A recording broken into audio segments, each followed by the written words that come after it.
my name is Samantha Wicks and welcome back to my channel. Before I start this fun Friday video, I'd just like to point out, yes, I might sound a bit different, but that is because my microphone's battery is, well, so because it died, I'm now using my camera's mic, which isn't that great, but without further ado, let's move on to the video. And so for this week's video, I've decided to talk about my experience at Splendour in the Grass. For those of you who don't know what Splendour in the Grass is, it's a big music festival that is held at Byron Bay in Australia. Before Splendour in the Grass, I'd been to plenty of, music festivals, concerts, so on, so on. Now, I had a very interesting experience.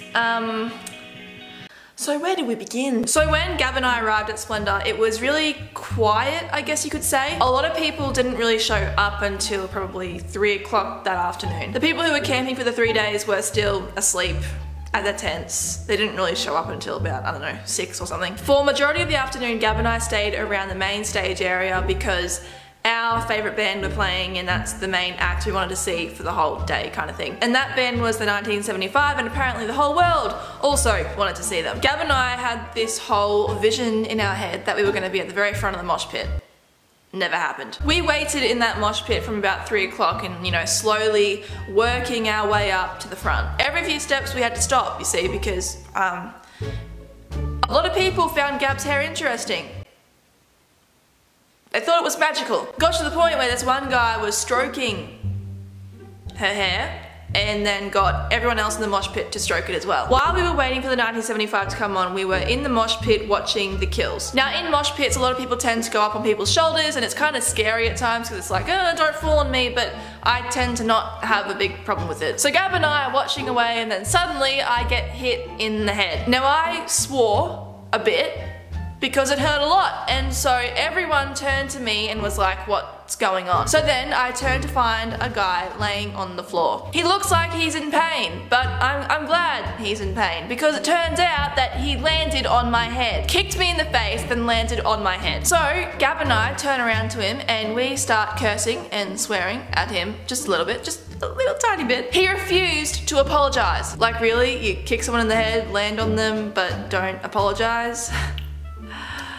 Right. So the act before the 1975 left, and then suddenly the whole world just pushed. The whole mosh pit just pushed forward. I'm not even kidding. As soon as The Kills were like, alright, goodbye, everyone was like, yoink! You couldn't breathe. The 1975 come on and everyone goes berserk. For every act I saw, I filmed up to 30 seconds and then I put my phone away. I was filming for the vlog. I wasn't filming to, go back and watch the acts. I mean, no one does that. So this is all with my brand new phone, you see. I have my phone up nice and high and then suddenly a girl decides to hit my phone out of my hands. Don't believe me? I have the footage to prove it.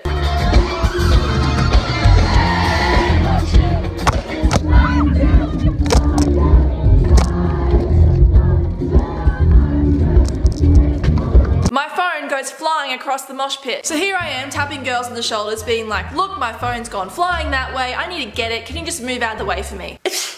No. Look, I get that, they might be your favorite band, but that's my phone. I was on a mission to get that phone. At this point, I was actually starting to cry. You got the phone, you spend all that money on the phone, and then it was gone. And then thank Jesus, a girl tapped me on the shoulder. She tapped me on the shoulder and said, are you looking for a phone? And I was like, yep, I'm looking for my phone, have you seen it? And she's like, oh, it hit me in the head and it's under me now. And I was like, thank you. For that split second, she was the love of my life. You would think that if your phone goes flying into a mosh pit, you would never get it back. Well, I got it back. And luckily, for me, I made the smart decision to get a life-proof case, otherwise this phone would not be alive. Brand new, no crack, no dents, no nothing. It is in perfect condition. So once I had my beloved phone back, me and Gab decided to move back a little bit because it was getting a bit crazy in like the front section of the mosh. So we moved back a fair bit, we can still see the stage, we're still all good, and then suddenly a guy decides to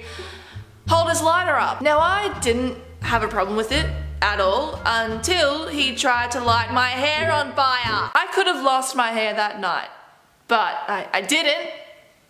I still have it. So yeah, but I'm not going to go into too much detail about the whole experience of Splendor, as I would just be going on and on and on. I highly recommend that you all actually go to Splendor at least once in your life, just to like experience it, because even though, you know, some bad things will happen at Splendor, it's still a really good festival. So thank you for watching this video, and I hope you enjoyed it. Remember, if you like me as a YouTuber, then please click the subscribe button below. My goal is to reach 3,000 subscribers by the end of the year, and I cannot make it there without you guys. Also, if you want to follow my social media links are all linked below in the description. Bye.